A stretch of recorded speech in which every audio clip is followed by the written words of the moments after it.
Good morning, good afternoon, good night, wherever you may be watching or listening live or on demand. Welcome in. This is the Makeshift Managers Podcast. My name is Austin. That is Devin. Grant's back here, down here. He's there. We are back. We are halfway home with the MLB division breakdowns. We are back with the American League Central, probably one of the youngest divisions in baseball, I would say. Potential is really high. We got a lot going on here. I'm rude as hell, so I'm going to rewind a little bit. Grant, how's it going? Pretty good. How are you guys? The world keeps turning and, things keep getting done. So the Giants couldn't sign anybody not named who was our addition this week? I can't even name the guy. Jock Peterson. Oh shit. Yeah, we did get Jock. So I'll bring the pearls to the bay. I'm happy for it. I saw the Giants last year and they were playing Jock, and the shit people were throwing at that guy was some of the most vile things I've ever heard in my entire life. And he just brushed it off. That dude is next level. So welcome to the Bay, Jock. We're happy to have you. There you go. Spring training's underway. We're a couple of games in. If you're watching spring training games, great. I know I am, because I just miss baseball in general. I needed something. But you know what else I need? I don't know where I'm going with this, Devin. Hey, man, if you don't know, let me tell you. Do you like saving money? Do you like feeling clean? And do you like a nice clean shave? Because let me tell you, our friends over at Manscaped have the deal for you. Use code TMSM at manscaped.com and get 20% off the entire site and with free shipping worldwide. And before we let you go on this topic, our friends over at Manscaped actually sent Austin and I the Premier Package, which features not only shampoo and conditioner, body wash, deodorant, moisturizing body spray, and for all the people that have chapped lips, 3 sticks of lip balm. And so I know what you're saying. Manscaped, don't they just sell men's grooming trimmers? No, you'd be wrong. As I'm talking to you, I am wearing Manscaped's boxer briefs. And let me tell you, this cotton blend is not only comfy, but it is functional. And so, as I've said before, help us help you. And thank you to our friends over at Manscaped for sponsoring the podcast. And don't forget to use code TMSM at manscaped.com for 20% off and free shipping worldwide. All right, now I got to get you know how people say when you're nervous, picture people in their underwear? Now I got Devin in boxer briefs. Hey, dude, I'm just the torso and the talking head. Everything else is just I'm liminal space. My lower extremities do not exist. Man, speaking of not existing, Twins did not exist last year. They finished the division at 73 and 89, last place, 20 games behind the first place Chicago White Sox. The Twins have had an offseason. They have traded for Isaiah Kiner-Falefa and Ronnie Henriquez, only to 24 hours later send Isaiah Kiner-Falefa and Josh Donaldson off to the New York Yankees for Gary Sanchez and Gio Urshela. Then, with the money that they freed up, because the Yankees so kindly ate Josh Donaldson's $30 million, signed Carlos Correa to a 3-year, 103.3 something. He's making 35.1 a year. He's there you go, 35 ever AAV with this contract. 0.1 above Anthony Rendon. My man just wanted the bag. Secure the bag, dude. Let's not forget they also traded for Reds ace Sonny Gray, rounding out the rotation at Sonny Gray, Dylan Bundy, Maeda and Uber driver Randy Dubnyk are out, so that's going to hurt the rotation. So you're looking at a top 3 of Gray, Bundy, and Bailey Ober, most likely. And then you got Joe Ryan, Griffin Jacks, Drew Strotman. If you guys don't know who they are, neither do I. So we'll just move on to the bullpen. You don't know Devin Meltzer? I do not. I share a name, so I have to show respect to him. That's my bad. That's fair. It's all good. You got closer Taylor Rogers, not to be confused with Tyler Rogers. Submarine specialist. Probably the best arm in their bullpen. The Roger brothers are pretty good at what they do in terms of relief pitching and or closing games. So I do like Taylor Rogers in the back of the bullpen. I just don't know who's really going to get him there. Maybe Tyler Duffy. Other than that, I don't love the look of the bullpen. They got old Gary Sanchez. Gary. It is a great time on the podcast when we get to talk about Gary twice in our breakdowns. So Look, nice for saying it twice. Gary Sanchez, the Kraken. Really bad defensive catcher. They got Ryan Jeffers, who I assume probably needs to take the bulk of the catching, and Gary Sanchez probably needs to DH most of the time, but not a bad DH. It is a big ballpark at Target Field, and Gary does not run well, so I'm really interested to see how that turns out for him, especially with he's probably going to pull the ball a lot as a right-handed power hitter. We'll see how Gary does. I'll give him a chance. I will give him a chance. He is surrounded by some other power hitters in Miguel Sano, Byron Buxton. He will have Carlos Correa in his lineup. Max Kepler. This team is 2 years removed off of hitting 900 bombs in a season. Yeah. This team is very confusing, though. They've just had the weirdest offseason of spending money, getting rid of money, making weird trades. Like I said, they finished 73 and 89 last year, so not the worst record in the world. But I don't know if these trades help them per se. The problem I have is that I see Kenta Maeda is out. That's their guy that they got last year. Was it last year? I believe so. I think 2 years ago. I think he played for the Twins during the shortened season as well. But he still, was a Cy Young candidate alongside Ryu and Cole, if I'm correct. Yeah. Oh, yeah. I like Sonny Gray a lot. I think Sonny Gray is probably one of the better underrated pitchers in the game outside of his New York Yankees time. But we just won't talk about that time. Dylan Bundy has had one good season under his belt, and people think he can find it again. I personally don't believe in Dylan Bundy at this point. They're going to give him a chance, but I think he's going to get pounded again. So I don't love the Dylan Bundy idea, especially if he's your number 2 or 3 guy. He's maybe 4 or 5 at best. So the rotation, the pitching in general scares me for the Twins. They can put up a lot of runs, it looks like. You do have Jorge Polanco in that lineup as well. This looks like a 4th place team to me. It just seems like the problem I have is the same problem I have with the Yankees. Their lineup is going to produce a lot of runs, but to ask your lineup to score 5 runs a night is just non-realistic. It's not going to happen. And if your guys can't go 5, 6, 7 innings, which I can't really ask much of outside of Sonny Gray, I really don't expect this team to do a whole lot. Grant, how do you feel about the Twins? Yeah, I'm looking at their 2019 season when they won over 100 games and really surprised a lot of people when they made the playoffs and won the Central Division. Their lineup is pretty similar, on par with the skill level that they had in 2019. I think they have a great lineup, one of the better offenses in the division, if not the American League. Especially if you talk about health on a lot of these teams, but health on this team is really going to help them. And a guy like Byron Buxton, who to me was an MVP candidate last year before he got hurt. And I think he can do it again this year. He's extremely talented and in the same 1-2 draft class with Carlos Correa in 2012. So it's kind of crazy that they have the top 2 draft picks from that year on their team now.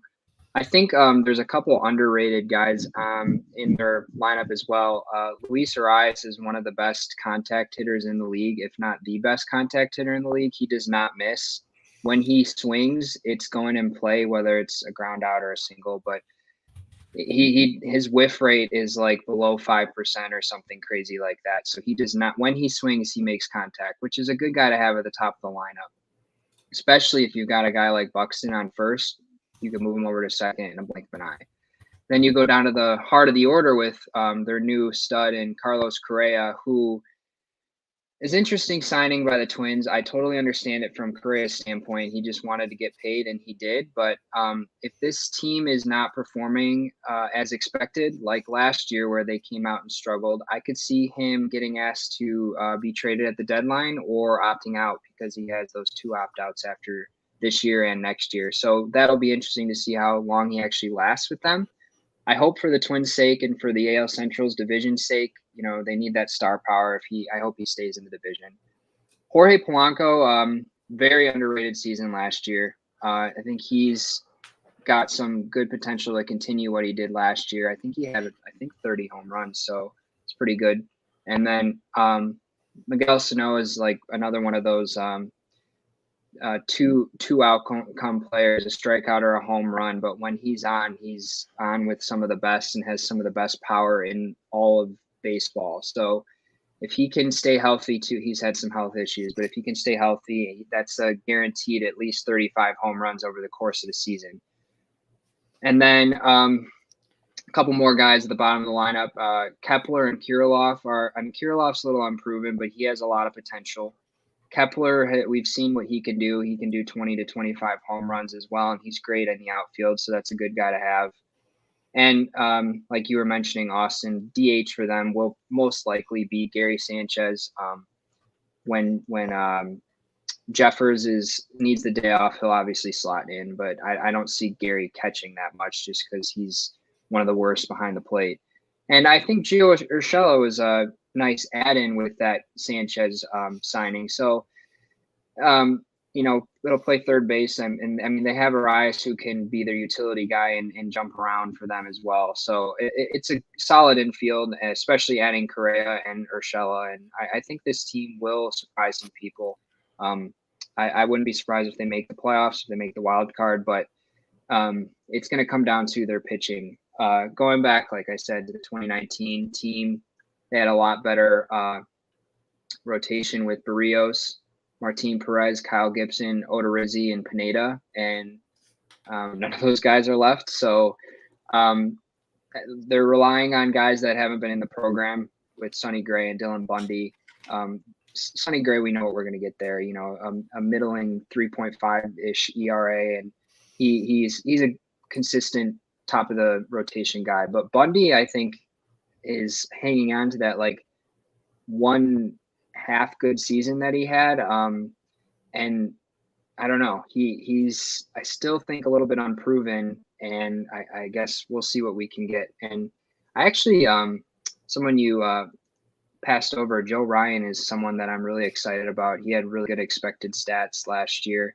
Really small sample size, didn't play much last year, but he's someone that the Twins are really excited about. He's only 25 going on 26, so I think he's going to be really good for them. Came from the Rays rotation, so the Rays organization, so I feel like there's got to be some good luck there, just as we know what the Rays can do with their pitching.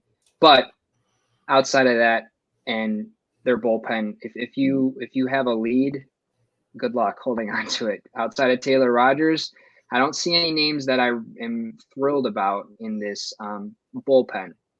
So you're relying on your pitchers to go 6, 7, 8 innings, which is not a common thing nowadays in baseball. So it's either going to be high scoring wins where they win, 10 to 8, come back, add a couple runs when the bullpen gives up a couple runs. These fans are going to have these games that go up and down, up and down.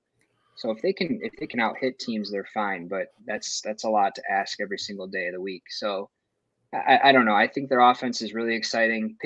Starting pitching is average, and their bullpen is below average, if not in the bottom, third of the league. So it'll be an interesting team to watch. It's Minnesota. Like what more can I say? They're a franchise that we don't really talk about in terms of being flashy and signing the big name free agents and making huge deals. I think Minnesota is a byproduct of kind of reading the room of the division at large. Out of everybody else in their division, I think they saw, besides Chicago and the White Sox, that they had a shot to play against everybody else coming into the year, and they acted accordingly. They flipped Barrios midseason last year to the Blue Jays. I don't know what the haul was for, but they weren't really sold on the guy, and they moved him for prospects, as teams do. And now they've reevaluated, as it seems, coming out of this lockout to say, hey, if we've already inked Buxton, we have a window for now, technically, with Buxton being, I believe, 26 to 28 years old. Buxton's entering soon to be his prime as an athlete. So if you don't maximize the roster now, when are you going to, whenever it comes to a guy like Buxton? And so signing Carlos Correa, he was arguably the biggest fish in all of the free agents this year, is huge. But like Grant was saying, I don't know if the pitching's going to be enough. This team will be great on offense. It has the potential to be great. Gary Sanchez has a high variance in terms of his outcomes as a hitter. And with the larger outfield out in Minnesota, maybe his home run numbers go down a bit. I can't speak for certain about that, but I do like a lot of the pieces, at least at the plate. Miguel Sano, as you said, true two-outcome hitter, can hit bombs like nobody's business. I like Polanco a lot at second base, especially now that you're going to slot in Carlos Correa at shortstop, and I think Urshela is going to help them with some stability and depth at third base in a way that defensively I think he was really underrated for the Yankees last year in terms of utility for their roster. I like the outfield a lot. I think their outfield not only has depth, but it has talent. Obviously, Buxton can cover 75% of the planet that's not water. He's just as good of an athlete as Lorenzo Cain, but he carries a big stick, so his value is immense to this team.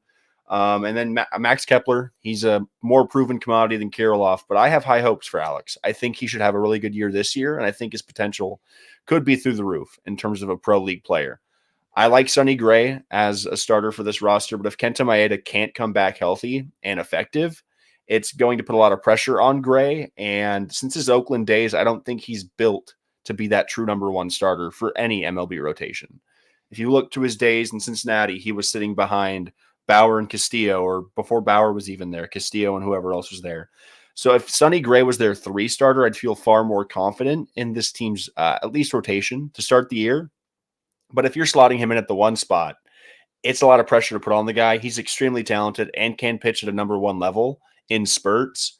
But to expect Sonny Gray to be your number 1 starter for a bulk of this season is a little optimistic.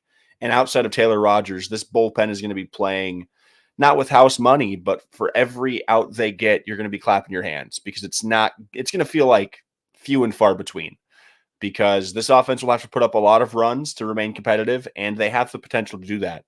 But it'll essentially be, can the bullpen not shoot themselves in the foot and cost this team games? Because if the bullpen's not there, this division's far too competitive. And as you were saying, Grant, I could see this team being the 2 seed or getting second place in the division and making a wild card run. But there are other alternatives in this division that have added players and have better pitching staffs. So it's not as cut and dry as, say, the Blue Jays adding a guy like Matt Chapman, right? They added Chapman. There's levels to it. And so while I like the fact they've been aggressive this offseason and adding guys through trades and signings, they're in a really weird position because their moves, while pluses for their overall roster, I don't think add as much value, especially in this contested division. Outside of the White Sox, I think anybody can beat anybody. But that's about my take on the Twins. Yeah, the Twins are going to be definitely interesting. I think Sonny Gray, I looked up his contract. He has this year and next year so far as a Twin. But if he has a really good season and the Twins are not, that's a pretty good trade piece. Starting pitching is always wanted at the deadline more than anything. It seems like you need 2 or 3 solid guys to throw out there during a 5-7 game series. I also do think the maneuvers they made this offseason, I like them even more so because they allow them to kind of have some flexibility moving forward. They have Buxton under contract and they signed Correa to a huge amount of money, but if this season goes downhill, they could flip Correa for a pretty interesting haul of prospects, and they could flip a guy like Sonny Gray. Obviously, the Twins would like to win now. I don't know if that's in the cards for them, but they have the talent on this roster. If everything goes wrong, they could break the glass in case of emergency and come out next year with a far brighter farm and better prospects moving forward. Because in my opinion, at least over the next 3 years, I think it's Chicago's division to lose, regardless of what's really happening. But then again, that would be really long shotting it because there's a lot of young talent coming through the ranks, at least in this division. But for the Twins, it's going to be really tough if they start the season essentially just flat because there's not much upside if they can't keep up with Cleveland or Detroit or maybe even Kansas City, the division champs every April since I don't know when.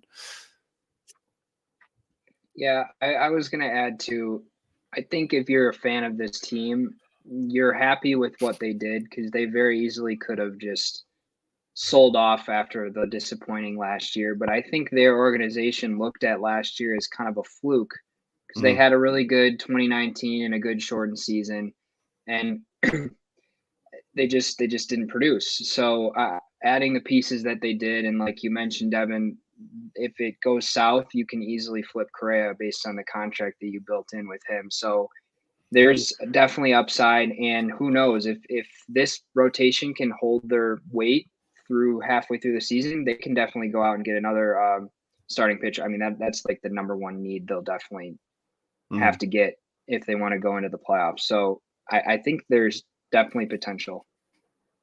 Yeah, the biggest problem with being a Twins fan is just like the playoff success hasn't been there at all. Like you've gotten knocked out by the Yankees multiple times. You got knocked out by the Astros. You haven't won a playoff game since 2006. Yep. You're getting swept out of the playoffs. You're not even being competitive in the playoffs, and that's a huge problem. Is that your team just doesn't show up when it matters the most? Like they're a good team, but to get absolutely annihilated year after year in the playoffs is just you feel like you don't belong at that point. You're like, well, why do we even make it? We didn't even put up a fight. It's really weird. So we'll see what they do. Their deadline's going to be really interesting, especially if they're like in a weird spot. And that's the great thing about the MLB trade deadline, isn't it? Is it's 2 months left of the season still when the trade deadline happens. So you could be hovering around 500 and push for a playoff spot, or you could feel the complete opposite and just tank your way to a good draft pick. You have to make big decisions with like 40, 50, 60 games left. I'll just add this one more thing. I think regardless of how the starting rotation is doing, I think if Byron Buxton is healthy by the trade deadline and Sano is healthy and playing to his expectation, if those two are playing 100% healthy, I think they're in the playoff conversation. So then I think they will add. Byron Buxton is that good. I have no doubt about how well he can play. It's just, can he stay on the field? Oh, yeah. Completely agree. That's okay. I would have to agree with Grant. If Buxton stays on the field, this team is completely different. All right. Coming off their 74 and 88 season, the Kansas City Royals. Devin? Okay. So as an individual that hasn't really cared about the Kansas City Royals, the Giants beat them in 2014. I'm going to be honest. I haven't paid enough attention to them in the past couple of years. I know Bobby Witt Jr. is their cash cow moving forward. He is the prize young player in their farm. I like looking at the pitching staff. They are extremely young comparatively to a lot of rotations out in the league. I see a couple of names that I'm looking forward to seeing throw this year. I'm a big fan of Brady Singer. I think he's going to be good, and I want to see him develop more this season. The Royals made an underrated trade, in my opinion, in this post-lockout shortened offseason and getting Amir Garrett. The Reds seem to be selling a lot of their top-end talent to the point where you can get people for pennies on the dollar. Look at the Jesse Winker trade. Granted, they got off the Eugenio Suarez contract, which is worth it in its weight in gold. But I think Amir Garrett's going to be really nice for this bullpen, especially out in KC. He's not only passionate, he's also talented. And I think he's going to provide an edge for this team in general because they are on the younger side. And I think having a guy like Garrett can actually galvanize and help inspire a roster to a certain extent. The lineup's good. It's cool. Salvador Perez was close to being an MVP last year if it wasn't for two guys named Vladimir and Shohei. Salvador put up one of the best offensive seasons we've seen from a catcher since I don't know when. Perez was magical last year, and I don't care how you feel about his framing or all that other stuff. He had an insane year. Hopefully he can have another one because if he can't provide output like last year, I don't know how their lineup's going to fare necessarily. They also have a guy at first in Carlos Santana who his best years are behind him, but whenever he's on, he's still a good bat in the MLB. They have depth here, though, that I appreciate in Hunter Dozier and Ryan O'Hearn. Whit Merrifield at second base. I like Whit Merrifield. I'm a Whit Merrifield kind of guy. He's not a superstar, but he's a consummate pro. He's played MLB ball at the pro level for a while, and he's, I think, a good locker room presence as well. The Kansas City Royals, for me, I want to see Bobby Witt play this year, personally. I want to see what he's got if he's ready. Adalberto Mondesi is a really interesting case for this team. Kind of like the whole Byron Buxton thing. Grant said before the episode started, he's like Byron Buxton, but without any power. And whenever you get Mondesi on the base paths, he's a game changer. He's extremely fast.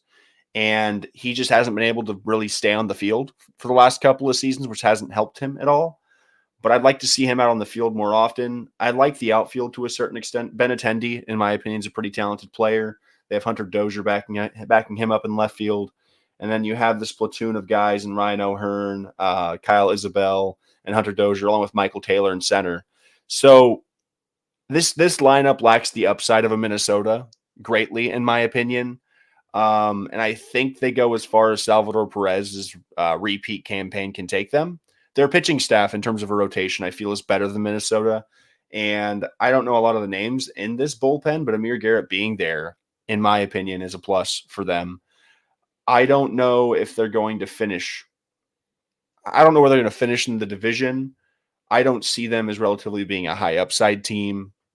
They're going to be in the bottom half of the division in my eyes, but who knows? They start strong every April, and maybe some teams start slow as well. But based upon previous history and what I'm seeing with the lineup card and their rotation and bullpen, I'm not expecting a lot from the KC Royals.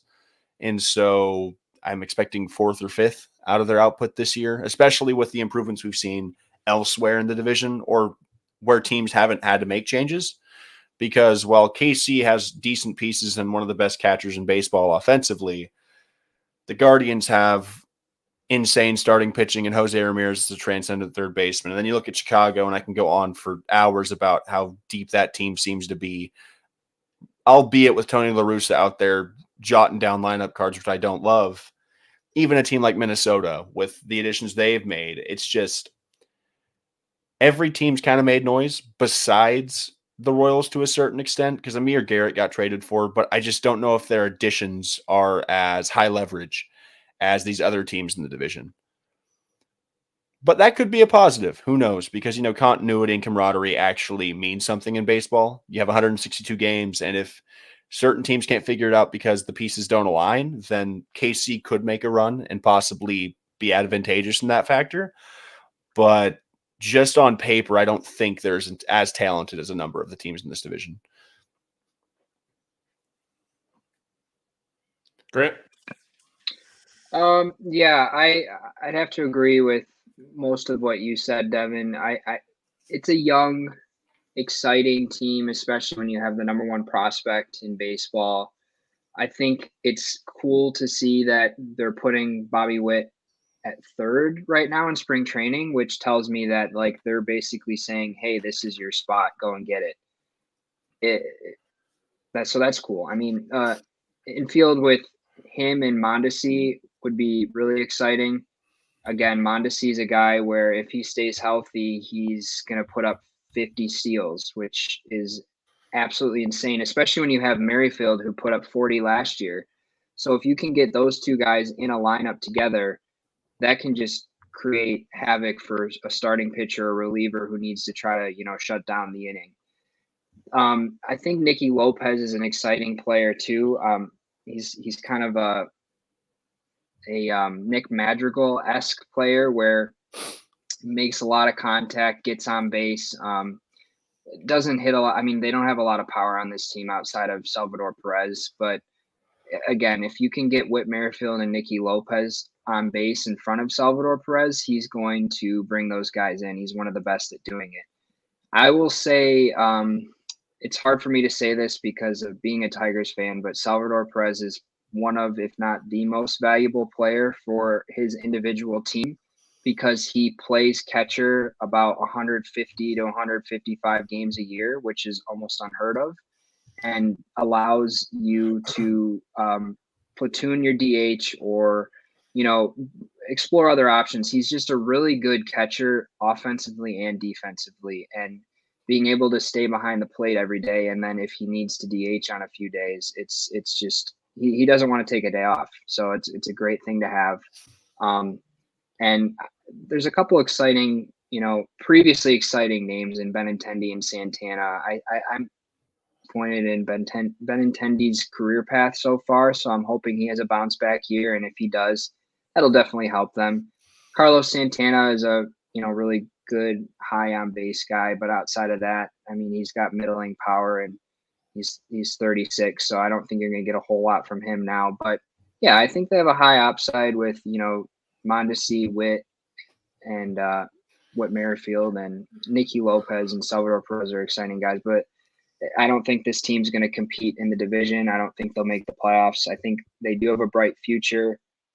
It is cool to see Greinke back where he started and won his Cy Young in I think it was 2009 with the Royals. So maybe that'll spark a little magic. I mean, he's still consistent, still got it at 38. So I think he's also just a good veteran presence to have in the clubhouse for those younger guys, because they do have guys in Brady Singer and Bubic, and even a couple guys in their minor leagues that will really learn from a guy like Greinke. Now, I know he's not the most talkative, but I think just the way that he operates would be a good thing to watch for those guys. Yeah, and then going to their bullpen, the Amir Garrett signing was big for them. It's a big name. It's interesting. I'm not really sure why they did it, because I feel like they need to prioritize starting pitching first. But I mean, he's a good setup guy for someone like Scott Barlow, who I actually think is one of the better closers in baseball right now. He didn't really close games last year, but he is going to be their closer this year, and he's got some really nasty stuff. So I'm gonna be excited to see him pitch. Don't know how many save situations he's going to be in, but I think he's an exciting name to watch out for. Yeah, I think this team potentially could lose the division, come in last place, but they also have upside. So I think similarly to other teams like the Orioles that we were talking about, you just want to look at individual progression. So if Bobby Witt makes the team, does he stay healthy? Does he have a successful full season? Can we get a full season out of Mondesi? Little things like that you can add and look forward to 2023. Mm-hmm. Yeah, I mean, that's pretty much the Kansas City Royals in a nutshell. I mean, they're off of the World Series of 2015, 7 years ago. You have that little hangover afterwards, and you kind of have to recover now. They're a very young team. I do like a lot of their pitching, as Devin said. I really like Brady Singer a lot too. Brad Keller, Chris Bubic. I really like these guys. Amir Garrett, Scott Barlow, going to be a good 1-2 punch, I think. Salvador Perez, easily one of the best catchers in the game. Carlos Santana, on base machine. I love Whit Merrifield, one of my favorite players in the game. But if the Royals aren't going to compete, he probably doesn't finish this year as a Royal. I think he can command a good amount of prospects. He can bring a lot of speed, on base, contact to a team. I think Whit Merrifield is a very good player. He was in trade talks last year. I think this is the final year of a contract. So if they don't extend him, I think he's gone if they're not competing. Nicky Lopez took advantage of getting a shot last year after Mondesi got hurt. So this is kind of a prove-it year for Nicky Lopez, I'd say. Andrew Benintendi, off a really big hangover, being a Red Sox, going over to the Royals. Should be a big bat for them if he can bounce back. Michael A. Taylor can play really good defense. Don't particularly love his bat per se, but he's established himself in the center field for Kansas City. Ryan O'Hearn, Hunter Dozier. I want to see Hearn and Dozier pretty much at the DH spot for most of the time if Salvi doesn't need a day off. I like Hunter Dozier a lot. I think the dude's got a lot of pop, so I'm excited to see him play. These guys are the Central Division champions of April. They will go about 20-5 like they do every single year for some reason. It just doesn't make sense, but that is the Kansas City Royals. I don't think they're quite there yet. Personally, I don't love Mike Matheny as a manager. To set the bar very high, I think he's the worst manager in this division. But also when you look at the other managers in the division, they're pretty insane. When you look at Tony La Russa, Tito Francona, AJ Hinch, and who did we just talk about? Rocco Baldelli, who basically comes off that Kevin Cash tree. So I feel like they kind of need somebody better to lead them to the promised land. But I think if their starters can get big step ups this year, that'll be a good step in the right direction. But I don't think this is the year for them. Like you guys been talking about, Bobby Witt Jr., number one prospect in the league. Get that dude reps, get him ready. If you're ready to compete next year or maybe the year after that, he's got to be that dude for you. You signed Salvador Perez to a 4-year extension, so he's going to be that dude for the next 4 years. He's running out of time. I don't know if he even comes close to repeating what he did last year. He's a big, strong dude. I'm excited to see him play. But to repeat what he did last year would be pretty insane. If he does it, awesome. I love seeing Salvi play.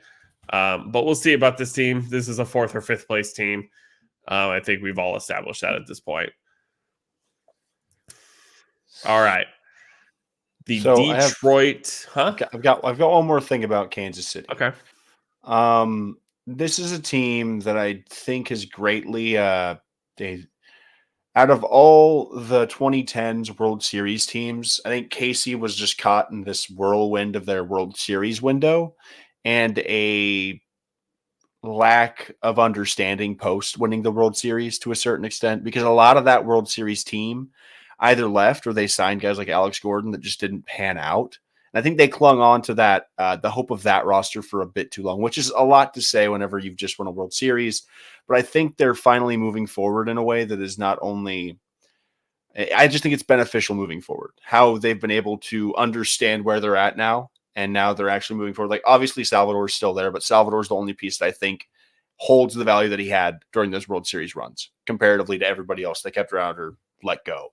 So the Bobby Witt thing, in my opinion, the Royals are now in a rebirth as opposed to being in the shadow of what 2015 was, however high that high was. Yeah, because their window was relatively small. They lost to the Giants in a thriller of a World Series. Could Alex Gordon have gotten an inside the park home run? We'll never know. But they won the World Series in 2015, beating up the Mets, and then 2016 went 81 and 81. 2017 went 80 and 82, and then they kind of just tailed off from there. So their window is extremely small. Lucky for them, they capitalized. Yes. They did have that big three in the back of the bullpen when it was Wade Davis, Greg Holland, and oh Lord, don't look this at me, is gonna dude. kill me. I haven't paid attention to Kansas City sports in the last 5 years. Besides the Chiefs, I'm a Chargers. I know they had a big three. I just can't remember the name of the other guy. I know it was Holland and Davis were absolute studs. Wait. They're closer? God, they were all closers. It felt like all three of them were closers. Royals closer 20. I'm trying to help you out. I just can't. When you say it too, it's going to make me so mad. But yeah, this team. Was it Kelvin Herrera? It could have been. Yeah, I think it is. Yeah, Kelvin Herrera, Wade Davis, and Greg Holland. Yeah, they had that big three in the back. Oh, they had Brian Madsen too, Luke Hochaber. Yeah. Dominant. So team was great. One more thing I'll add, and obviously hindsight's 2020, but like you said, Devin, I think they held on to the wrong guys. Like they could have.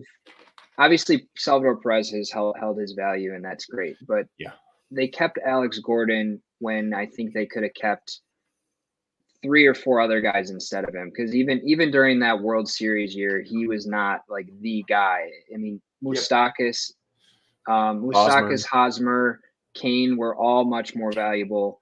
Yep. So I think they could have kept one of those guys and tried to build around them with Salvador Perez. But again, it's hard to say that now. All right, let's move on to the third place Detroit Tigers. That is Grant's team. That is what I've been waiting to hear. So Grant, the floor is yours. Mixed emotions. I think I'm most optimistic about teams that are not my own. So you'll notice as I speak about this team, I'm pretty realistic just because the teams I grew up with, or I should say the early 2010s, were some of the most exciting teams that we'll have, and I'm hoping we're trending in that direction, but it's been a rough 5 years. Again, we have a different general manager than we did in 2010, a different style where we're truly doing a rebuild and we're building from the inside out. Whereas Dave Dombrowski, during our success, bought whoever he possibly wanted, the opposite of um, the Moneyball stance. So, having said that, we do have an exciting team this year. We have a division that is achievable to make the playoffs in a wild card spot. I don't think anyone's touching the White Sox, but the division is weak enough outside of that where I think we have a chance to make the wild card. I don't think we will, but I'm keeping my options and open and hope that we do. So Akil Baddoo is probably going to be the leadoff guy again with a Hinch managed team. Now the Astros made it easy because they just had quality players at every position, so he could slate in who he wanted every single day, one through 9. But Hinch is analytically driven, so he's going to platoon guys and he's going to put guys all over the lineups in the batting order and all of that. So I think Baddoo and Grossman are going to interchange at the leadoff and play your left and right field most of the year. Baddoo is exciting. He's got 20 home run, 20 stolen base potential. Robbie Grossman, again, he did do 2020 last year. Only 10 guys did that, and he knows how to take a walk with the best of them. So it's a good guy to have in front of the newest Tiger, Javier Baez. Well, I shouldn't say the newest Tiger, the biggest name that we signed in the offseason, Javier Baez. I'm going to come out and say it now. Not a fan at all of him, but I hope he proves me wrong. Just not a fan of guys who swing at everything, which is what he does. I'm hoping Miggy can teach him a few things because he's been around, and Miggy's one of the best hitters of all time. So who knows? Maybe he'll improve from that, and Hinch and the hitting instructors can work with him on getting his patience back. Then you got a guy in Jammer Candelario, who is one of the more underrated infielders. Third base in MLB is kind of weaker position right now, and I think he's one of the top 10 guys in the league. Just what he does defensively and offensively is something that doesn't get talked about enough. He has a good approach at the plate, and he'll be able to get guys in that are with Baddoo and Grossman on base in front of him. And then Scope proved that he's still got a little bit left in the tank. He's just a good veteran presence to have.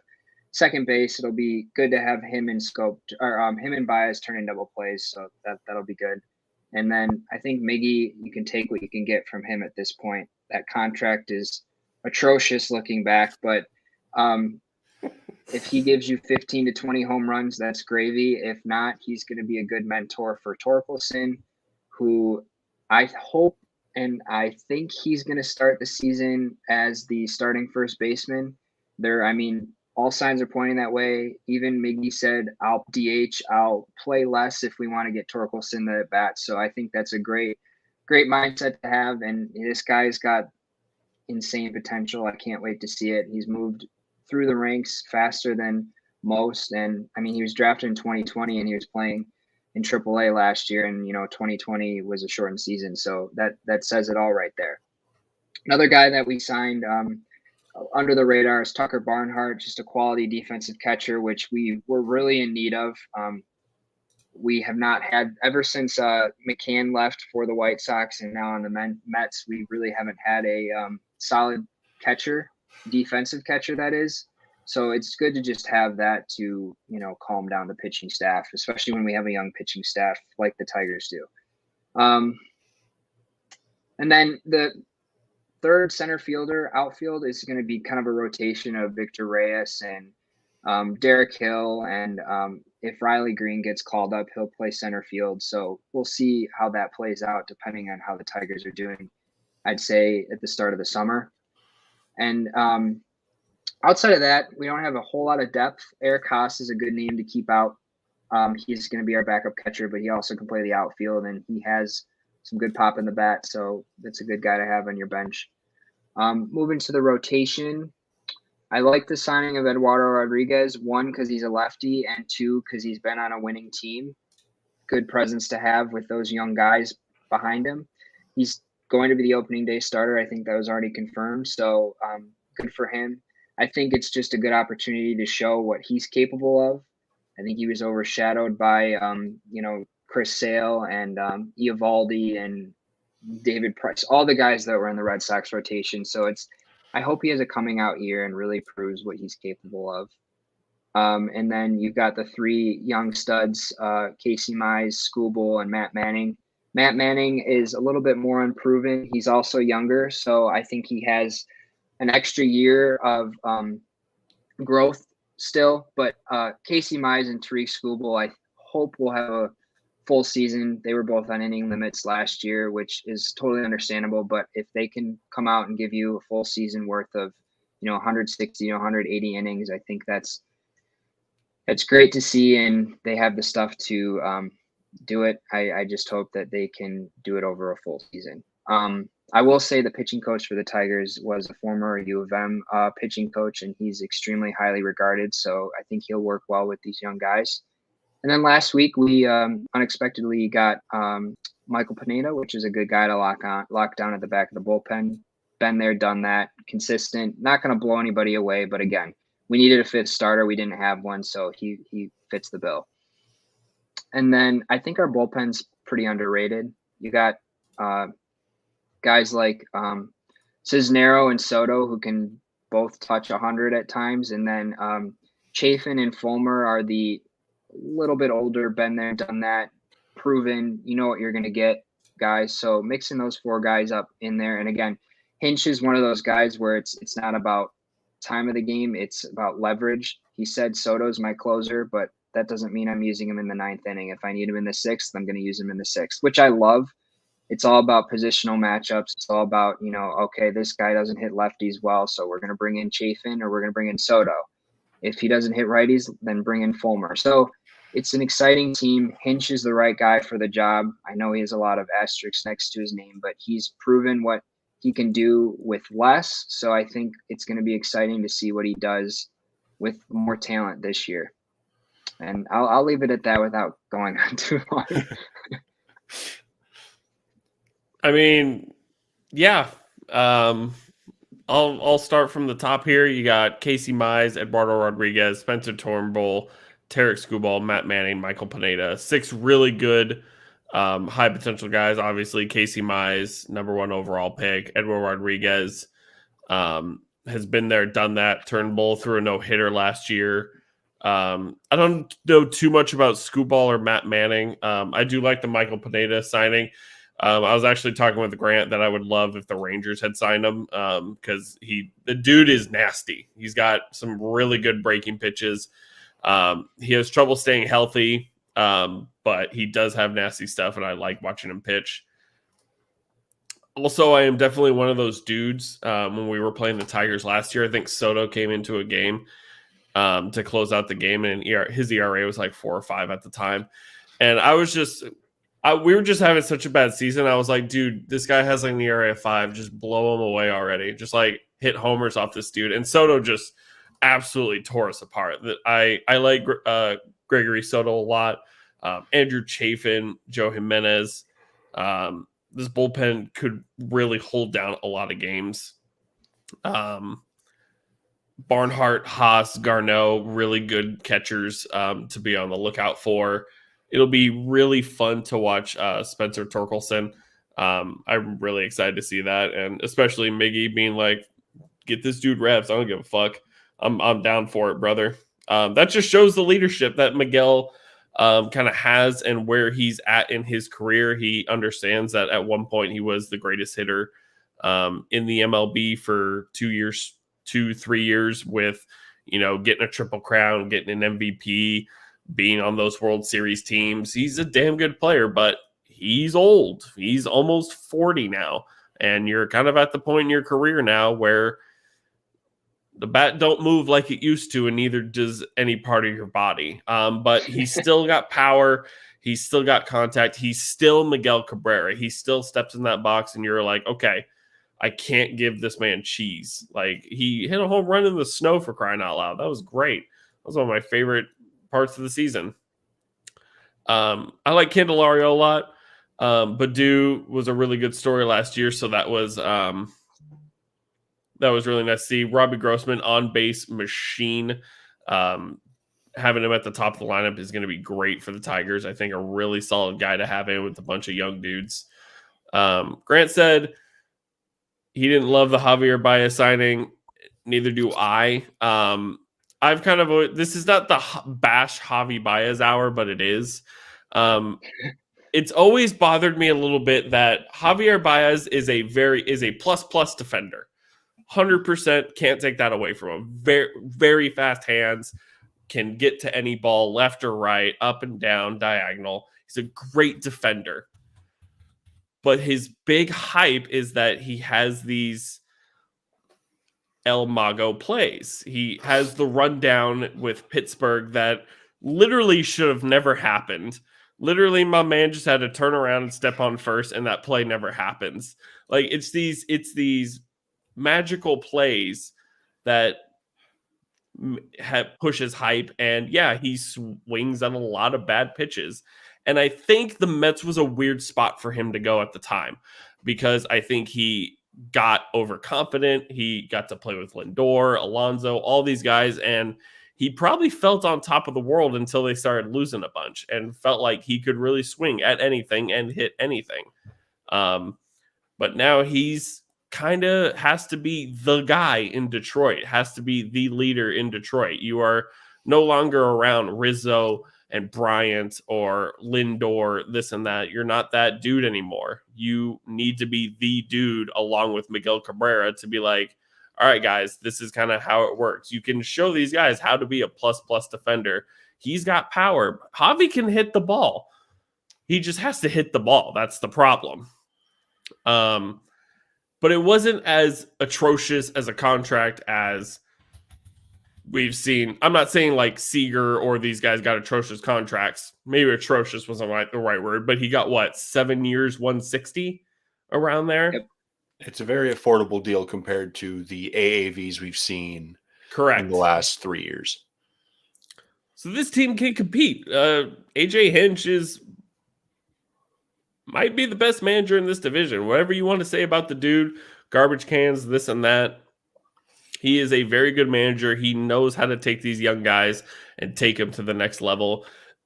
The Detroit Tigers, what was it? They finished like less than 10 games under 500.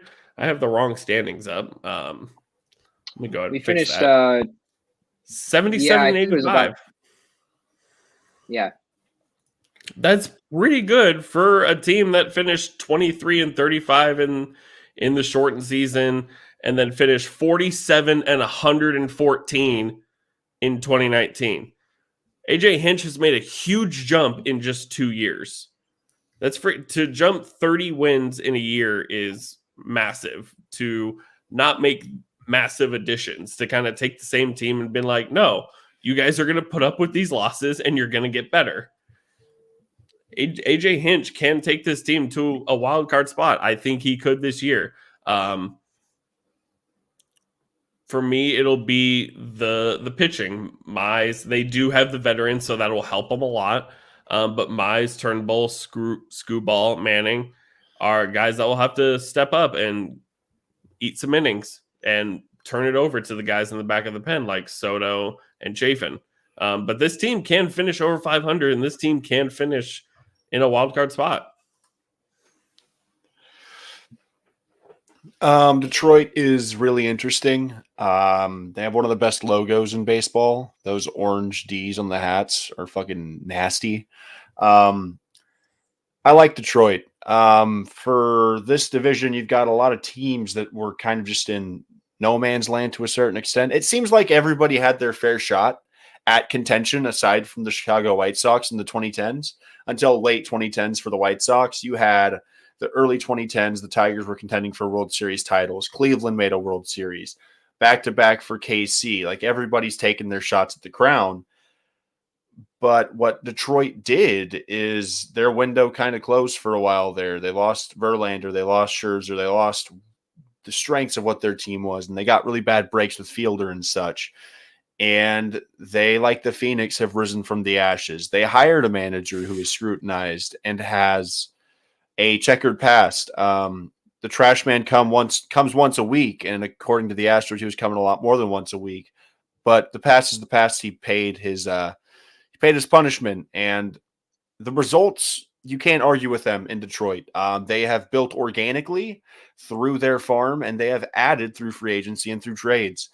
I think the Javier Baez signing, while I am not in love with the player, I'll give him the nickname Black Sheep Baez because he was the one top named guy in this free agent class that I don't think got the respect that he deserved to a certain extent. He was never going to get the Correa money or the Story money, and I get the bat skills are far different between Correa and Baez, but I think as a fielder, he's on par with both Story and Correa. And so if there is a situation for Javier Baez to go to, I think this is probably his best shot. If he wants to not only improve as a hitter and kind of improve his overall image in the MLB, I think this is it. You want to know who Carlos Correa had managing him for a bulk of his career? AJ Hinch. Carlos Correa is arguably one of the best shortstops in baseball. Crazy bat, crazy glove, and for as big of an asshole as he was in Houston, he's arguably one of the faces of the MLB, whether you like it or not. And I think bringing Baez in with a guy like Hinch who can kind of give him tips and try and maybe through the team staff can help him improve the discipline with his bat. And I think there's no better mentor for a guy like Javier Baez than a guy like Miguel Cabrera, because regardless of how you feel about Miggy as an all-time great, he's going to pass 3,000 hits this coming season. And for a 3 to 4 year stretch, he was arguably the best player in baseball. And yes, Mike Trout was a rookie second, third year whenever Miguel Cabrera went back-to-back for his MVP, but we're not going to sit here and act like Mike Trout hasn't been world-changing since he stepped on a baseball diamond. Miguel Cabrera, whenever it's all said and done, will be, if not the best player of his decade, one of the top 5. Miguel Cabrera's contributions to baseball are immeasurable. His contributions to Detroit, you can't speak to them. He has been a transcendent talent for a city that hadn't seen it for a long time. And I think he is the heartbeat of this team. He may not be 40 home runs and 120 RBIs anymore, but he's still got the eye. He still can hit for around 250, and he's going to give you between like 15 to 20 home runs. And I think what he provides for this locker room will be paramount moving forward, because the Tigers are in the perfect spot right now. Chicago knows who they are. They're almost capped out in terms of who their roster is going to be for the next 4 to 5 years. Detroit has some flexibility.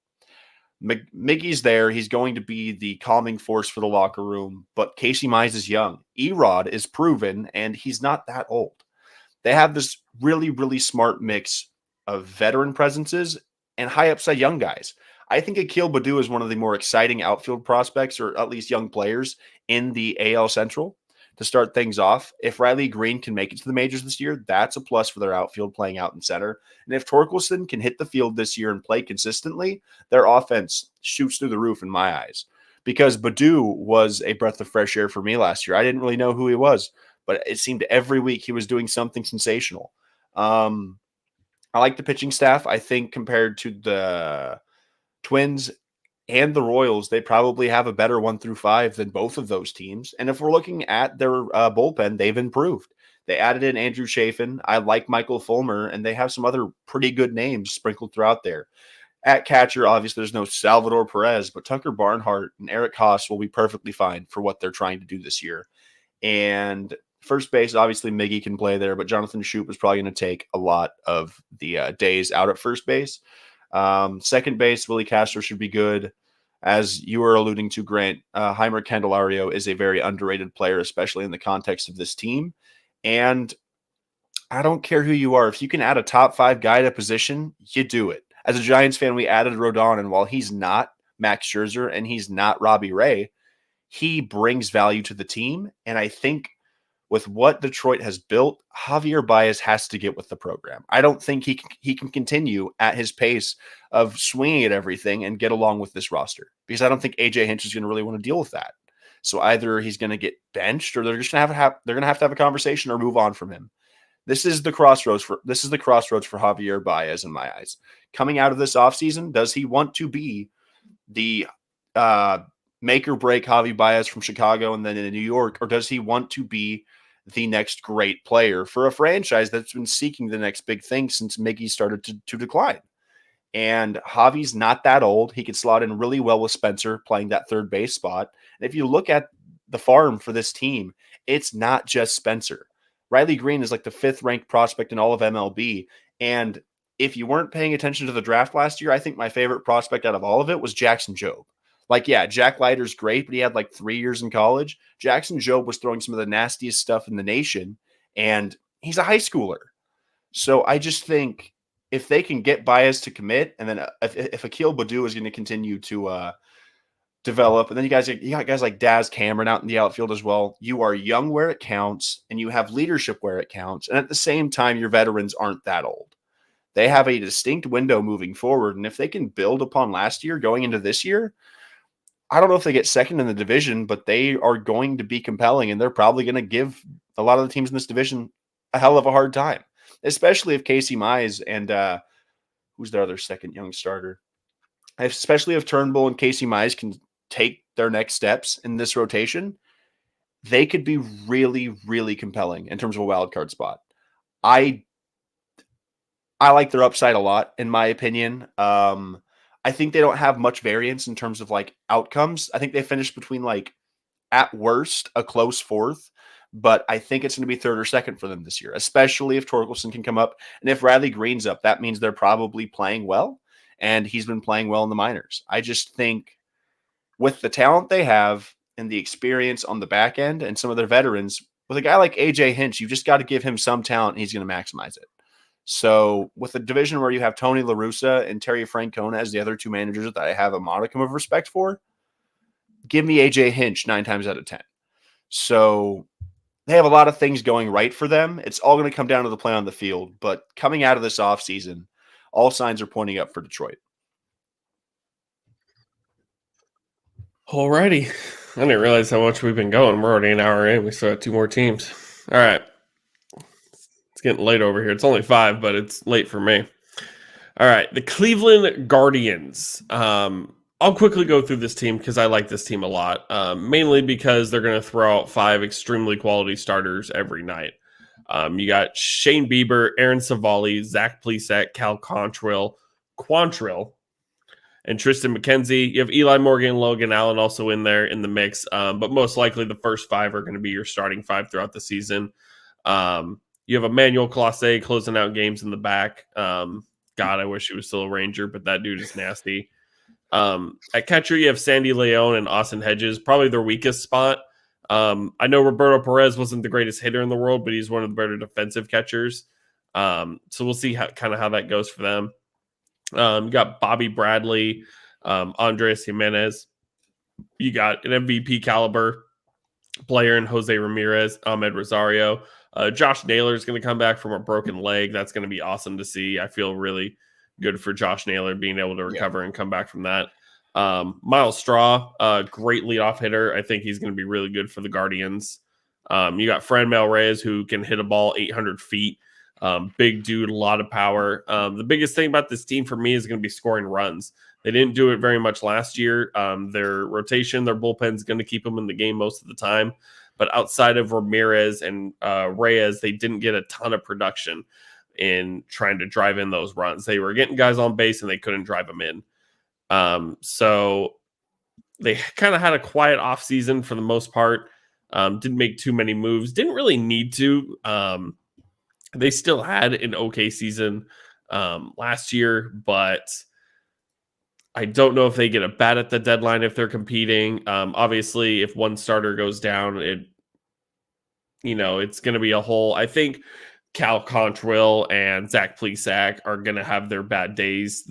Same with Tristan McKenzie. They all have extremely high potential, but they still have a lot of learning to do at the MLB level. And the MLB is only getting harder and harder. Every time we talk about a team, it seems like we only really have a ton of positives to say about their offense. So really now you're going up against high octane offenses every night. You're not as much going against a insane starter as much as you used to, unless you're the number 1 or 2, you're kind of matching up with kind of a middle of the rotation, back of the rotation guy who's kind of there just to hopefully eat innings. So scoring runs is going to be paramount for this team. Obviously, by winning games, you will need to score more runs than your opponent. If you were unaware, that is how you win a game in Major League Baseball. Yeah. So the way, no, I'm kidding. Golf. Obviously, the health of Shane Bieber is going to be extremely huge. He missed a ton of last year. Didn't really blame him once they were kind of out of it. I didn't really see a need to throw Bieber out there anymore. Kind of just give him the rest he needs, reset, and have a solid 2022. I think the Guardians could be dangerous in the playoffs, especially in a wild card series or a division series, by not giving up a ton of runs. But I think they're going to need to add a bat at some point, because I think they're going to be in the area of they're just not scoring the runs to win their games.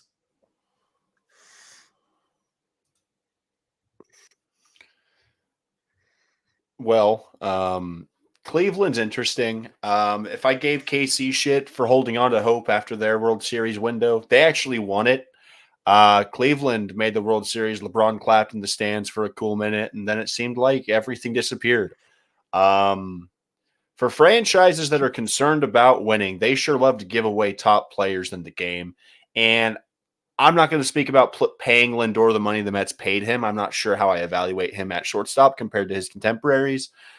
But it says a lot about a franchise whenever you have your cornerstone and you say, we like you, but we're not going to pay you, and you ship them off. And it's one thing if you're going to ship them off and get a nice treasure trove of prospects, which Cleveland has some interesting players. I think Tyler Freeman might be coming up this season in 2022. They've got George Valera sitting number 2 in their farm as well. I don't know a lot of these names. They don't really jump off the page to me as guys that I've seen in the top, like 25 of MLB's top prospects. And honestly, I'm not going to speak upon them all that much.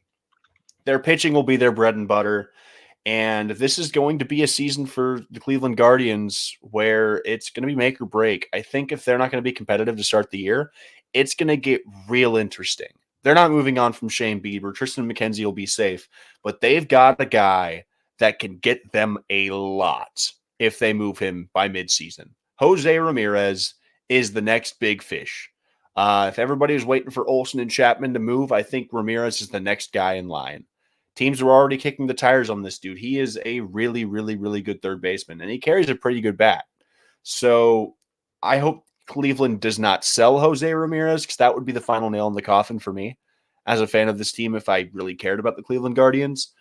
But I don't hate their lineup. I really hope Josh Naylor can come back healthy.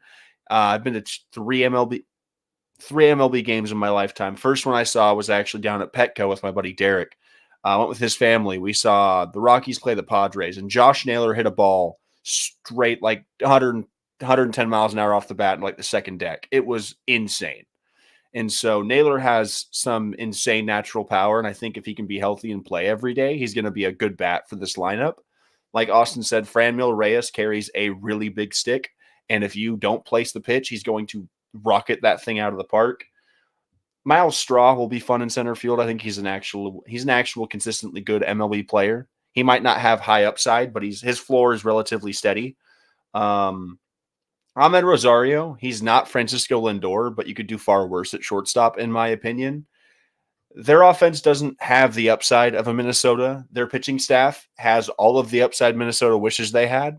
Whenever you can field Shane Bieber, Aaron Savali, and Zach Plesac, along with McKenzie going into a second full year of pitching, I have high hopes for their rotation, and I don't have a lot of worries about the bullpen, but they're going to have to answer some internal questions going into the middle of this year and where they want to be and how they evaluate their farm.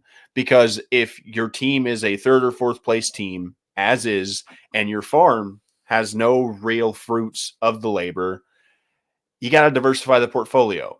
And I'm not saying they have to clean house, but speaking for a team that last had significant playoff pull in 2015, and they've moved on from those cornerstone stars that they had during that run, it's a fair question to ask them what's next if this year can't pan out in a positive way. I think if they're out of playoff contention before the trade deadline, they have to start kicking the tires on something because it's not going to get better, especially with the other teams in this division being a little bit younger and having more flexibility in terms of prospects and probably payroll.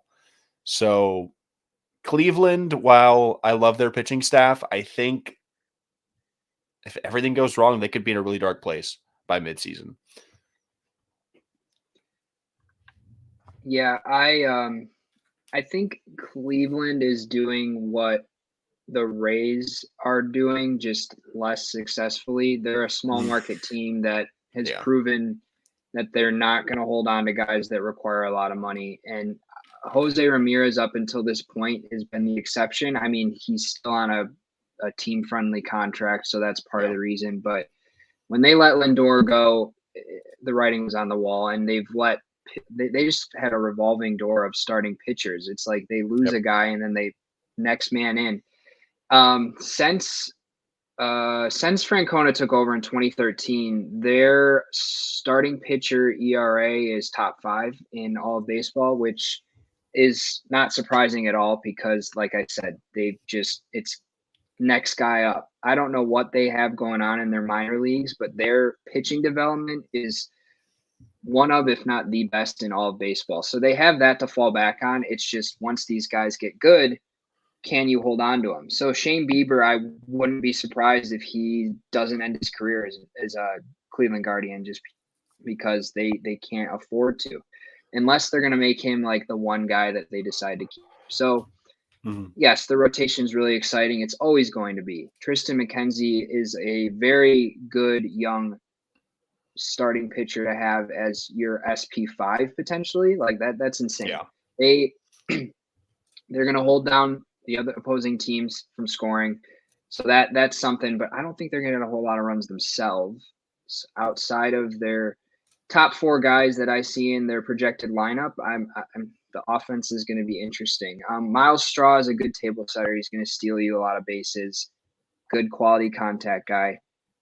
Like Devin said, Ahmed Rosario is no Francisco Lindor, but he's an average to above average shortstop, and he's gonna just get better with more playing time. And I mean, you guys have talked a lot about Jose Ramirez, and it's all worthy because he is an insane talent, one of the most frustrating players to play. I would know having to face him, 20 times a year. You think you got him, you'll go in a game, you'll strike him out twice. He'll come out for his 3rd or 4th at bat in the game. They're down, 2 runs, guys on base, walk-off home run, or he'll hit a game-tying home run. The most frustrating thing about him, too, is that he'll turn singles into doubles like it's nothing.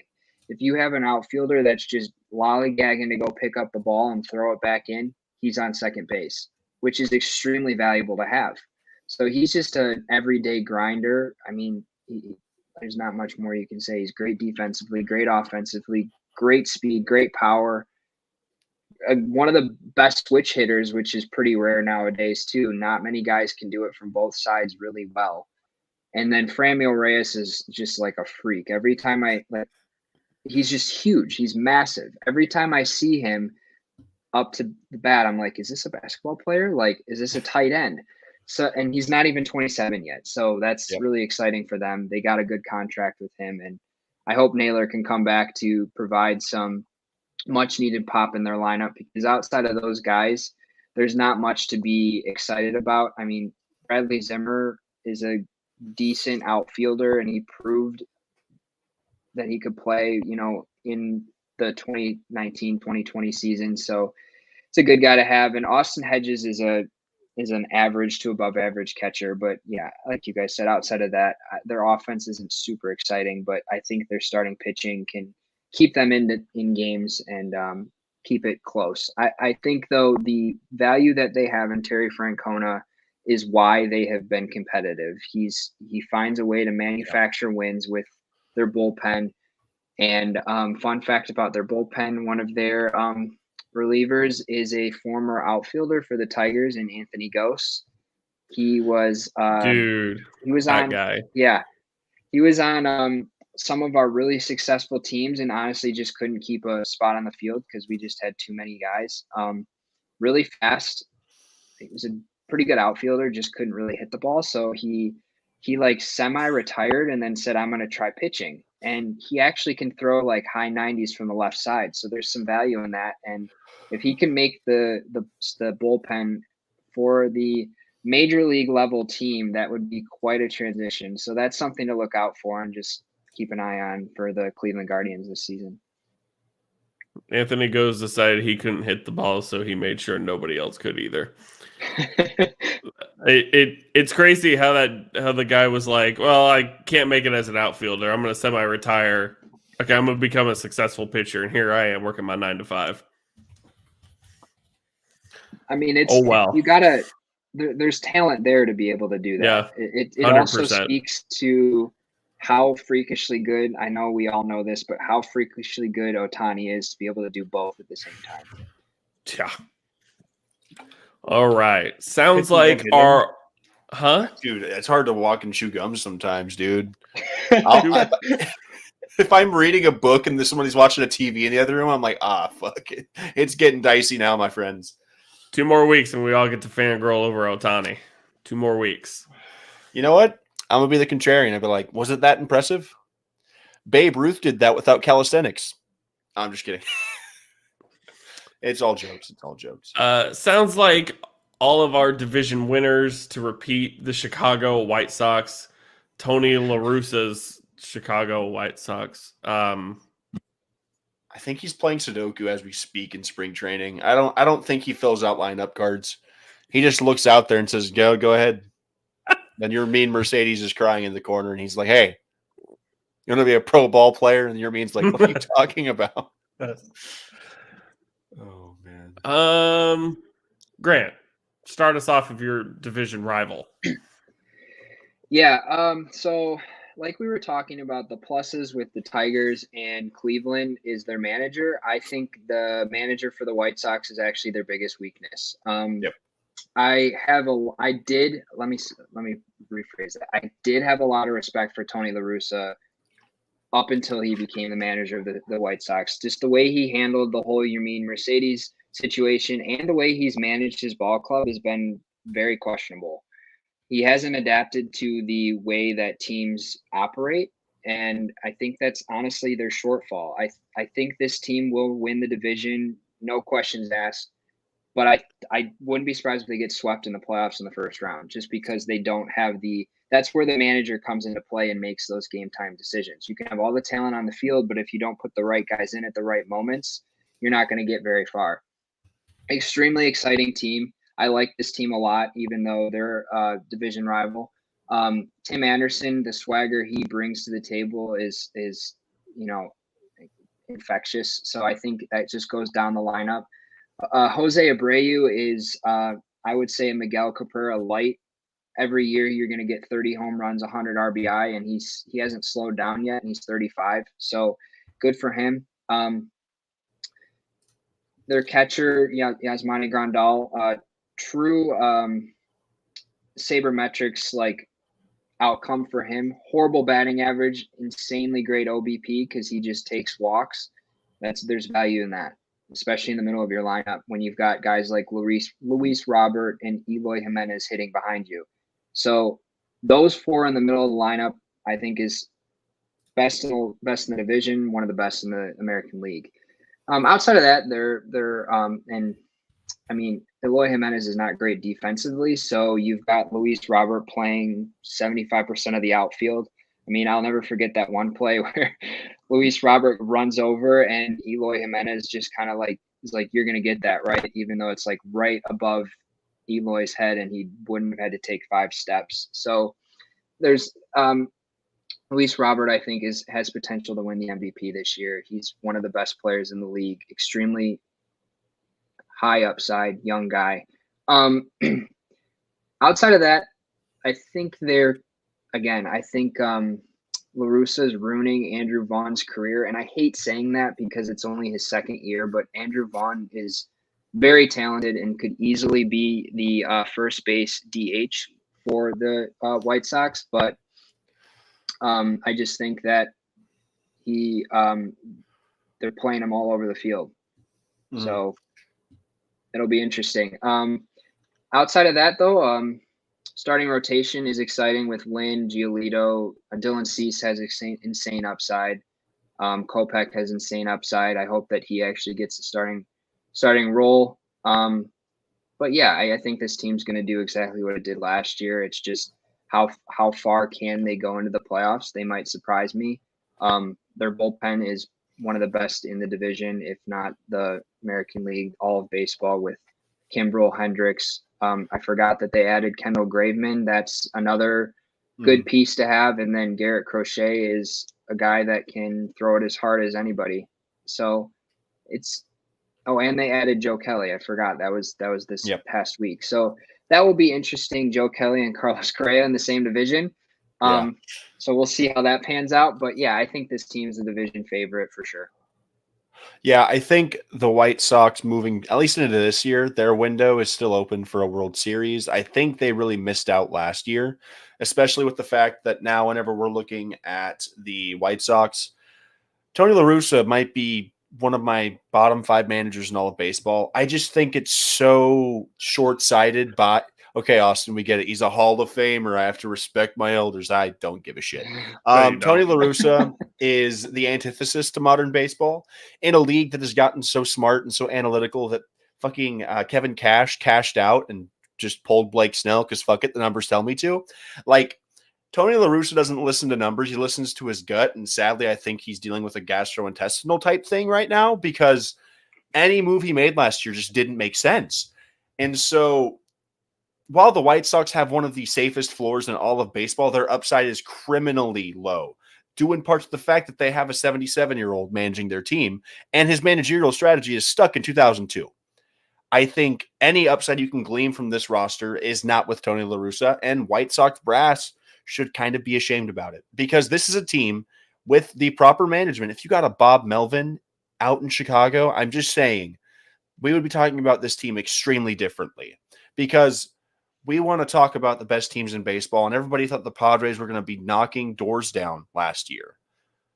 Jace Tingler said, hey, dude, let me talk to you for a minute. And yes, they got injured and stuff happened. But if your manager is not up to the task, it does not matter how much talent you have, you will underperform. And yes, the names are here. This roster hasn't really changed a whole lot since about 2019, 2020. And they lost Rodon. That's great. Lance Lynn was a world beater last year. Don't know if I trust Dallas Keuchel at his age with his track record over the last couple of years, but you give me Giolito, Cease, and Lynn as the top 3. Lynn over Cease. Losing Rodon hurts, but then again, what are they actually losing in Rodon? He hasn't been fully healthy for a bulk of his career. Hoping he can have a great year with the Giants. But I digress. We look at the bullpen. For all of the positivity we have seen thrown Atlanta's way, because they have made insane moves this offseason, bolstering that already great bullpen, I think we're sleeping on the White Sox, to be frankly honest. There's arguably no scarier 8-9 combination than Craig Kimbrel and Liam Hendricks. Liam's the type of dude that if he dropped a hot pocket, he'd probably cuss out everyone in the household. Not because he's angry, just because he's so high intensity. Kimbrel is disgusting whenever he's on. Adding a guy like Graveman, who was really, really good last year, and then you have the meme lord himself, Joe Frowny Face Kelly. This bullpen is built to win, and I don't think they're going to be giving up a lot of late leads, especially if La Russa can just say, okay, here's my inning, guys. Point and click. He doesn't have to really maneuver it. He just has to tell Joe Kelly, hey, it's the 6th inning. Don't allow a run. And then, okay, Garrett Crochet, it's the 7th inning. So on and so forth, rinse and repeat. The lineup is the lineup. What else can I say? Yasmani Grandal, for however low his average is going to be, the dude gets on base.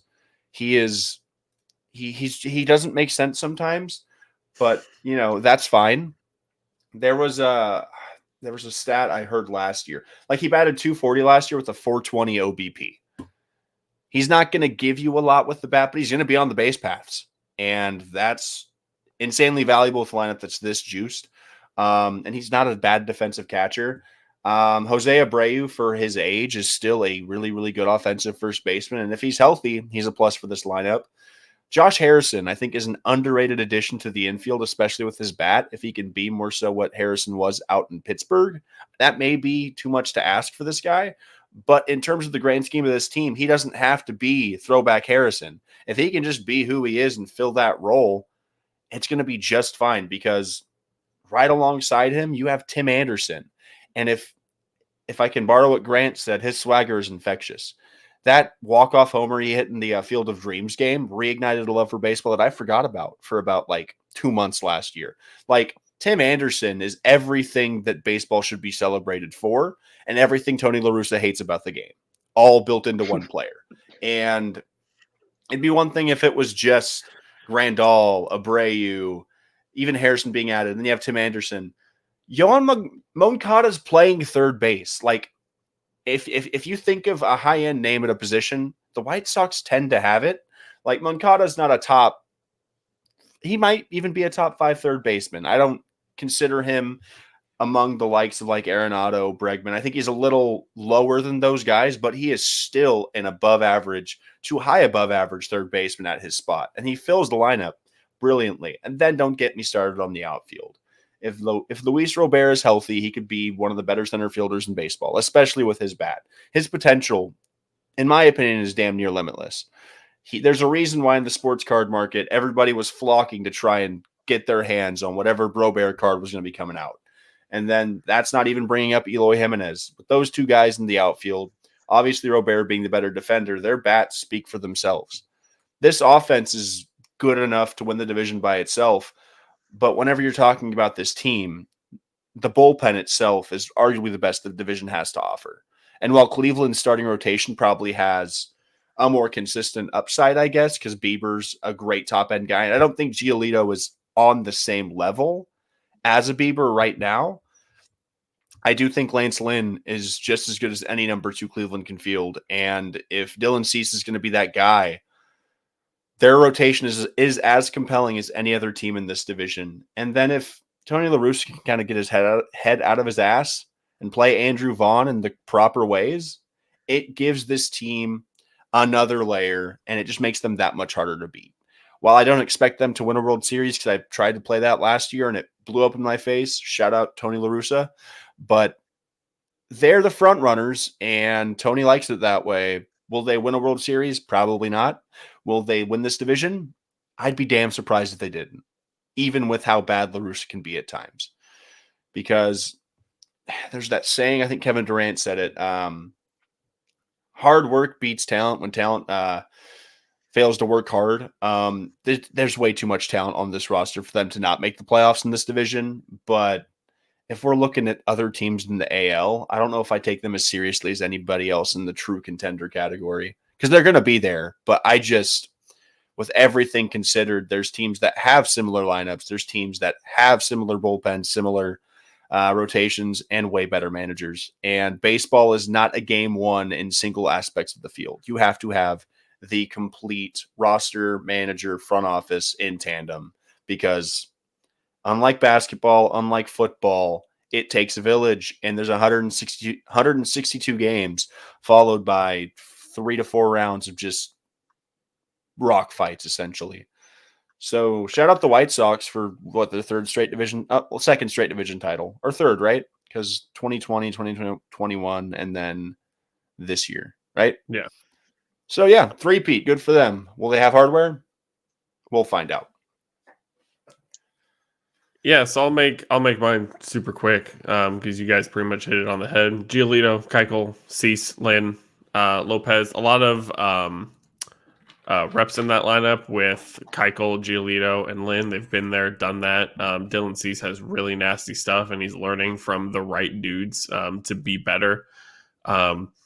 Tony La Russa can literally put his bullpen on a dartboard, throw a dart, and whoever he throws in there is going to be just fine. Kopesh, Kelly, Bummer, Crochet, Kimbrel, Hendricks. It doesn't matter. He can mix and match every single night. Kimbrel can close games. Crochet can close games. Most of those guys can close games if Hendricks needs a day off. Any guy could set up for the 8th. Any guy could set up for the 9th. It literally does not matter who he throws. If all those guys are on like they usually are, they're almost never going to give up a late lead. Grandal, not the best hitter in the world, but great defensive catcher and walks a lot. I think that's the most you can ask out of a catcher these days. Jose Abreu, Yohan Moncada, Tim Anderson, Eloy Jimenez, Luis Robert, Andrew Vaughn. These guys are going to hit home runs. These guys are going to drive in runs. They're going to score a lot of runs. I thought Josh Harrison was a really good signing for them. He is a guy who can give anybody a day off when need be, and he's got a decent bat. He plays with a lot of maybe not as much swagger as Tim Anderson does, but he's a very infectious guy to be around. He's very energetic, very happy all the time. When Josh Harrison was in Oakland Athletic last year, I could see that a lot watching the games. He's just a really cool dude to be around, and I think that's a really underrated signing for the White Sox when they didn't have a whole lot of holes to fill anyways. I don't think there's anything stopping this team from a division title. The only thing stopping them from winning a division championship or even a World Series is themselves and Tony La Russa. I'm not sure on the strategy of bringing in a manager 3 times your player's age. But it didn't work that much last year. They got their asses kicked by the Astros. It could easily happen again. I think it's funny that the Astros actually kicked their ass because Dusty Baker's like 5 years behind Tony. Right? I'm sitting here saying La Russa's old as shit, and you got Dusty Baker. It's like they thawed Tony out of like the Stone Age.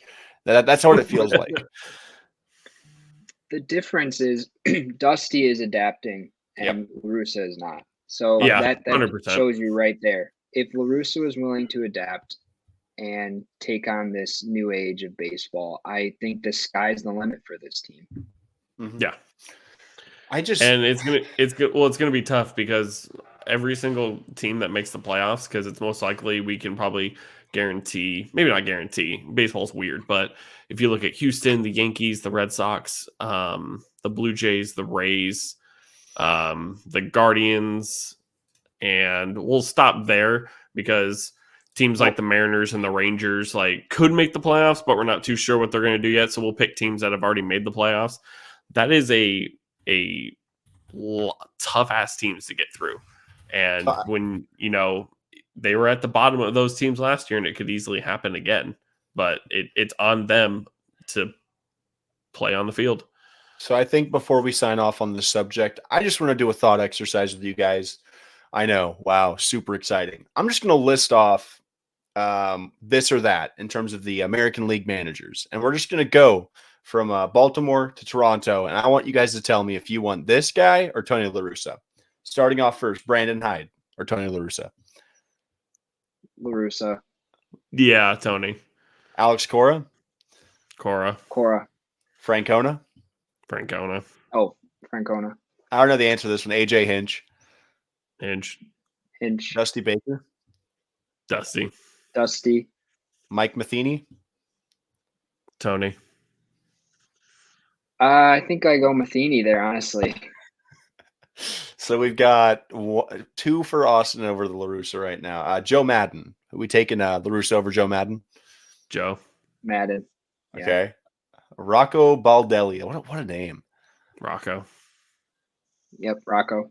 Rocco doesn't have the playoff experience and hasn't done well in the playoffs, but he's taken his team there. He's done enough. The last time La Russa had playoff success, I'm pretty sure Obama was president. So I'm going to table that. Let's not talk about. No, look at me. Look at me. We are not going to talk about the last time Tony La Russa had playoff success. Okay. Yeah, we're just not going to talk about it. It was freezing. It was a cold October 27th night of 2011. How we feel about Aaron Boone over Tony La Russa? La Russa. Mark Kotsay. I think that's a tough one. We haven't seen him yet. Yeah, I haven't seen Mark Kotsay, but Mark Kotsay is going to have what do you want? A tough time, to do? Scott Servais. Tony. I don't like Scott Servais. I think I'd take Service. Oh, Service, my bad. Kevin Cash? Kevin. Cash. Yeah. This one's for you, Austin. Chris Woodward? Woody, I've seen Woody be really good with these young guys. I would take Woody any other day. I like Chris Woodward a lot, even if I wasn't a Ranger fan. I like the energy that he brings and what he's had to go through. It's as simple as this. The Texas Rangers hiring Jeff Bannister set their franchise back really hard, and they had to reset, and Woodward was the start of the reset. Okay, and then the final one is Charlie Montoya, which I think we're all going to resoundingly say Montoya. Charlie. So He Tony, doesn't make the best congratulations. bullpen decisions, but Charlie. So congratulations, White Sox. You have the second least desirable manager in all of your own American League. So, as we all said, Chicago, good luck. But I think things get tight near the end. But I don't know. Just to add on to that, I was shocked because Chicago and Detroit were both looking for managers at the same time, and the Hinch rumors were going around like it's an obvious pick for Chicago because they have a team that could win right now. That's their only missing piece. And when I think they ended up signing La Russa before Hinch, I was shocked because I was like, we're getting him. And it's just to add La Russa or to La Russa to begin with, has been out of the game and then came back, and he's just that in itself is bad. But then when you add on the fact that they had a chance to pick Hinch over him, there had to be something there that we don't know. Yeah, it's for as great as the roster is, you can only do so much with the bottom 5 managers. Even looking at the NL, I've got maybe one guy that I would take. Well, maybe I would take Tony over Torey Lovulo. And maybe, Lavello or Bud Black, maybe. But beyond that, everybody else I'm taking over him. Even Buck Showalter. I haven't seen what he's going to do with the Mets, but I trust him currently more than what Tony's done. So to all of the White Sox fans listening, enjoy the regular season. You guys are going to have a fun time. And if Tony goes after your mean Mercedes again, I'm coming. All right. Well, we will continue our Tony La Russa bashing next week, along with Gary Sanchez for no reason whatsoever. Next week will be the National League West, a completely stacked team, while the Giants will finish 5th in the division. Oh man, those are wise words coming from you, friend. Hello, finished 5th in the division for the past 5 years. You guys paid like $1 billion. You guys are gonna have at least what, like 80 wins this year? Easy. We're good. I'm sorry. So before we sign off, as always, we want to thank Grant for coming on. If you don't follow him, you should. At It's been database hit, whatever, whether you say data or data, you just follow him. It's that easy. Simple as this, man. Grant is as makeshift as a manager can get at this point. It's been 4 weeks. If you haven't gotten on the train yet, I don't know what you're waiting for. The lockout's done. Correa got signed. For all we know, Minnesota's the new hub for all of baseball. Follow Grant. He's got all the information. I'll be scrolling Twitter myself, and I'm like, oh, shit, I didn't know that. And it's just things that you wouldn't even think of. Grant's got his finger on the pulse. So thank you again for coming on, Grant. It's always a pleasure. Appreciate you guys having me. It's always fun, and I look forward to next week. Oh, dude, next season's killer. I'm gonna have an aneurysm talking about the Giants because Austin's gonna just get into my ear. It might be a 2-parter because Devin's gonna take an hour and a half on the Giants alone. Yeah, we can just take a half hour off, Austin, and let him just do his thing. It'll eventually just turn into this really antiquated Barry Bonds should be a Hall of Famer take for some reason. Barry Bonds is why the Giants can't sign big name free agents. We signed the biggest name free agent ever. Stop. We're not due now. If you start now, you're right. But speaking of starting, start using our code TMSM at manscaped.com for 20% off and free shipping worldwide. I know I'm hammering it home for every week that Grant's been here. You've been hearing my mug talk about, shaving your balls. So help us help you out. And if you're looking for any of your men's care needs in terms of the grooming sphere, manscaped.com, code TMSM, 4 letters, 20% off, free shipping. Oh, God, sorry. I blacked out. All right. For Devin, for Grant, I'm Austin. We will be back next week with the NL West. Grant will be back with us. Like I said, if you don't follow Grant, you definitely should. Grant, as always, thank you for hanging out with us once again, especially talking about your team. I'm very excited to watch the Central this year. It's going to be really interesting, to say the least. Devin? Well, this is the part where I ramble for another 5 minutes. No, I'm kidding. You guys know what's coming next. So from everybody in this room to you,